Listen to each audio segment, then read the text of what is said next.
माणगाव पशु पैदास क्षेत्र निळेली या ठिकाणी गेली अनेक वर्ष भ्रष्टाचाराचा कारभार सुरू आहे. मनमानी कारभार अधिकारी करते. या संदर्भात महोदय कुलगुरू डॉक्टर बाळासाहेब कोकण विकास कृषी विद्यापीठ दापोली यांच्याकडे तक्रारी अर्ज करण्यात आलेला होता. त्याचा तक्रारी अर्जानंतर समिती नेमणूक करण्यात आली. समितीचे अध्यक्ष व्ही दळवी यांनी मात्र या समिती अहवालामध्ये अधिकाऱ्यांशी संगनमत करून क्लीनचिट देण्यात आली. या संदर्भात आम्ही आज या ठिकाणी माननीय जिल्हाधिकारी साहेब मॅडम यांच्यासमोर या ठिकाणी उपोषणाला बसलो आहोत.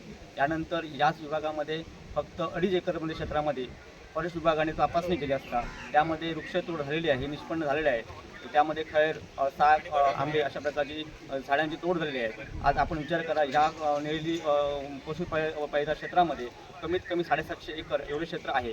आता विचार करा की 2 एकरमध्ये एवढ्या प्रकारची तोड झाली वृक्षतोड झाली असेल तर या 750 एकरमध्ये किती प्रकारची वृक्षतोड झाली असेल. या सर्व विषयाचा योग्य ती कारवाई व्हावी, याची तपासणी व्हावी. महाराष्ट्र अधिनियम महसुली अधिनियम 1966 प्रमाणे या सगळ्यांवर जिल्हाधिकारी तसेच फॉरेस्ट विभागाच्या माध्यमातून तपासणी व्हावी आणि या तपासणीमध्ये जे कोण अधिकारी दोषी आढळते त्यांच्यावर आपण कारवाई करावी, अशा प्रकारची मागणी आम्ही या ठिकाणी पालकमंत्री महोदयांकडे केलेली आहे. काही दिवसातच पालकमंत्र्यांनी आम्हाला तोंडी आश्वासन दिले आहे की या सगळ्या विषयावर आपण योग्य तो निर्णय घेऊन आपण न्याय देण्यात येईल असं सांगितलेलं आहे. परंतु ह्या येणाऱ्या 2 महिन्यामध्ये ह्या संबंधित विषयाची आम्ही वाट पाहू. अगर 2 महिन्यात त्या विषयावर कोणताही ठोस निर्णय न मिळाला पुन्हा एकदा आपण आमरण उपोषण करू असे आज आपण सांगत आहोत.